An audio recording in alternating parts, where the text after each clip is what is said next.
आप देख रहे हैं the Him tales horror stories.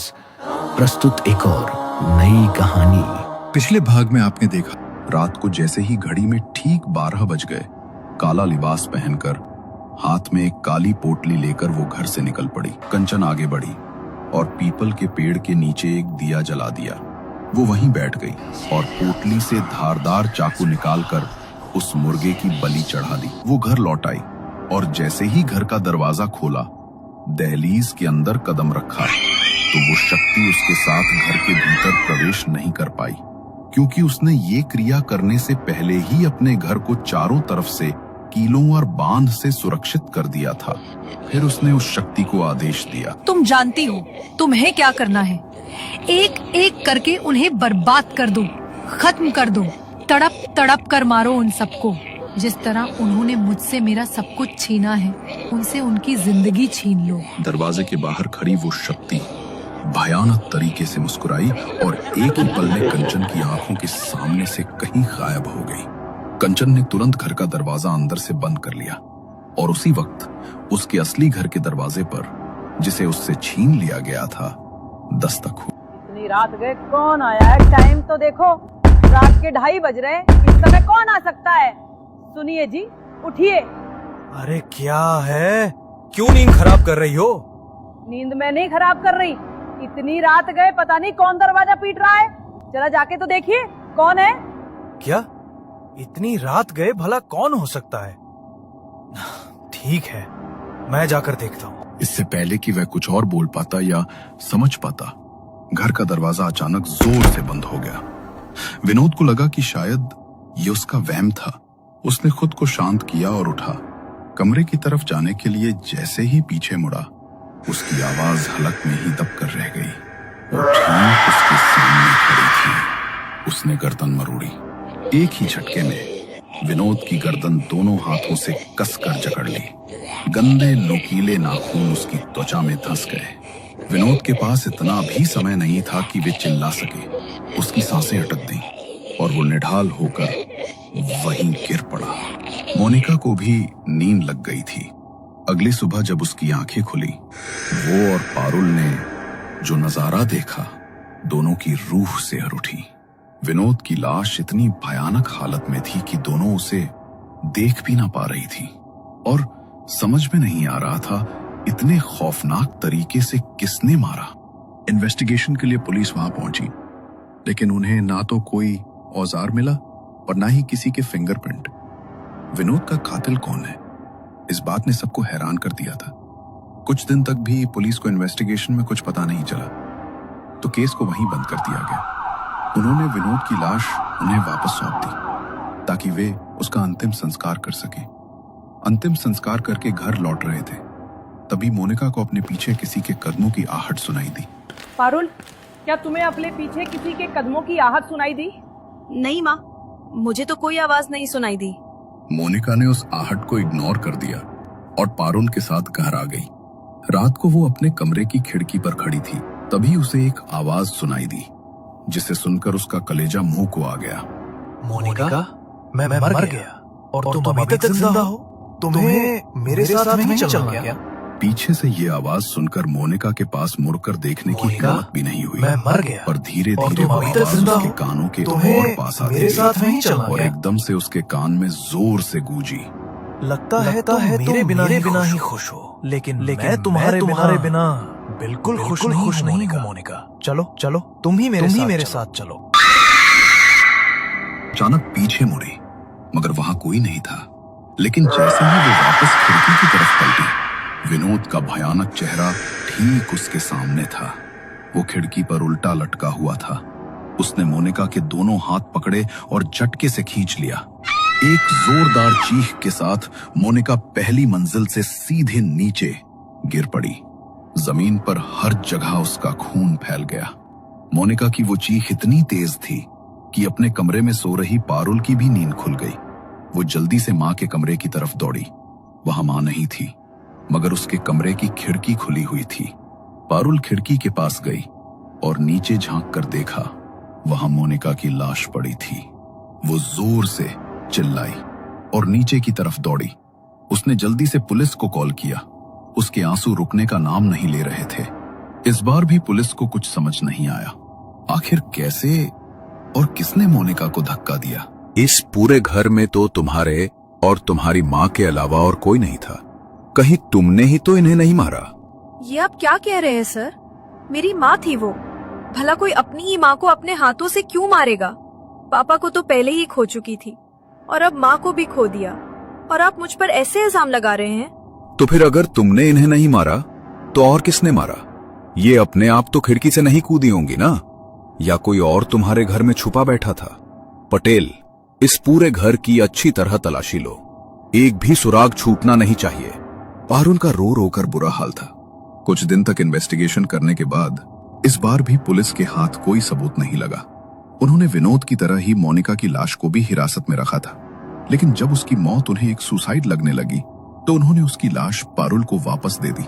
अपनी मां का अंतिम संस्कार करने के लिए पारुल के साथ और कोई नहीं था सिवाय वैभव के। जब उसने मां की चिता को आग दी तो सामने से कंचन आती हुई दिखाई दी, जिसके चेहरे पर इतनी खुशी थी जितनी आज से पहले पारुल ने कभी नहीं देखी थी। आखिर करने क्या आई हो तुम यहाँ? चली जाओ यहाँ से। मैंने कहा चली जाओ। चली जाऊंगी मेरी प्यारी बहन, चली जाऊंगी। मैं तो बस तुम्हारा ये रोता हुआ चेहरा देखने आई थी। देखना चाहती थी कि जब तुमसे तुम्हारा सब कुछ छीन लिया जाए तो कैसा लगता है। लेकिन अभी तुमसे सब कुछ नहीं छीना है। अभी खोने के लिए बहुत कुछ बाकी है तुम्हारे पास। या शायद नहीं। तुम इतनी घटिया कैसे हो सकती हो कंचन? यहाँ पारुल के मम्मी पापा की जान चली गई और तुम उसे ये सब कह रही हो? शर्म आनी चाहिए तुम्हें। शर्म आनी चाहिए मुझे? अरे शर्म तो तुम जैसे घटिया लोगों को आनी चाहिए। बचपन से आज तक क्या क्या नहीं किया तुम लोगों ने मेरे साथ। मम्मी पापा के जाने के बाद जीना मुश्किल कर दिया था तुम सबने, और फिर भी मन नहीं भरा। मेरा घर, सारी प्रॉपर्टी हथिया ली। और तुम मिस्टर वैभव, तुम तो बहुत प्यार करते थे ना मुझसे, लेकिन पैसों के लालच में इतने अंधे हो गए कि मुझे छोड़कर इसके पास चले गए। अभी तो बस 2 मौतें हुई हैं। तुम दोनों का मरना अभी बाकी है, और जिस दिन तुम दोनों मरोगे उस दिन मेरे दिल को बहुत सुकून मिलेगा। जिन्होंने मुझे बर्बाद किया उनका एक टुकड़ा भी नहीं रहने दूंगी मैं यहाँ पर। नहीं, जो तुम यहाँ से। वैभव, कहो इसे कि चली जाए यहाँ से, वरना मेरा हाथ उठ जाएगा। इतनी हिम्मत नहीं तुम्हारी कि तुम मुझे छू भी सको। याद रखना, मरने वाली हो तुम। तुम्हें भी तुम्हारे मम्मी पापा के पास जल्दी ही पहुंचाऊंगी मैं। इतना बोलकर कंचन गुस्से में वहां से चली गई। पारुल के मम्मी पापा के गुजरने के बाद अब वैभव का लालच और बढ़ गया था। वो तो जल्दी से जल्दी पारुल से शादी करके सारी प्रॉपर्टी हड़पना चाहता था। कुछ दिन बाद पारुल अपने टेरेस पर वैभव से बात कर रही थी। तभी उसे लगा कि पीछे से किसी ने उसे पुकारा है। मुझे बहुत अजीब लग रहा है वैभव। ऐसा लग रहा है जैसे अभी भी पीछे से किसी ने मुझे पुकारा है। मुझे बहुत डर लग रहा है। प्लीज तुम यहाँ आ जाओ। अरे कुछ नहीं है, तुम्हारा वहम होगा। घर पे अकेली हो ना, इसलिए ऐसा लग रहा है। नहीं वैभव, सच में यहाँ कोई है। प्लीज तुम आ जाओ। पारुल, पारुल, इतने बड़े घर में अकेली रह रही हो, लेकिन अब तुम्हें अकेले रहने की जरूरत नहीं। मैं आ गई हूँ तुम्हें लेने। चलो ना मेरे साथ। उस आवाज को सुनकर पारुल इतनी घबरा गई कि उसके हाथ से फोन छूटकर नीचे गिर पड़ा। कौन है? कौन है वहाँ? पहचानो, मैं कौन हूँ जो तुम्हें लेने आए हैं। डर के मारे पारुल की सांसें तेज हो गईं। धीरे धीरे टेरेस की तरफ एक परछाई बढ़ती जा रही थी और पारुल धीरे धीरे कदम पीछे ले रही थी। तभी उसके कंधे पर पीछे से किसी ने हाथ रखा। वो पीछे मुड़ी। उसकी मां ठीक उसके सामने खड़ी थी, लेकिन चेहरा बिल्कुल भयानक। आंखों के गड्ढे काले, कपड़ों से सलन की दुर्गंध। उसने भयानक हंसी के साथ पारुल को देखा। मम्मा, तुम? मम्मा नहीं, तुम्हारी मौत। उसने कसकर पारुल के बाल पकड़े और घसीटते हुए सीढ़ियों से नीचे ले जाने लगी। पारुल के सिर से खून बह रहा था। उसकी चीखें इतनी तेज थीं कि कॉल पर वैभव को सुनाई दी। हेलो हेलो, क्या हुआ पारुल? हेलो, कुछ तो बोलो। मगर सामने से कोई जवाब नहीं आया। वैभव बाइक पर पारुल को उठाकर निकल गया और वो अभी भी पारुल को सीढ़ियों से नीचे घसीट रही थी। पारुल पूरी तरह खून से लथपथ हो चुकी थी। बस कुछ पल और जिंदा रहना है तुम्हें। फिर तुम्हारी जिंदगी भी खत्म।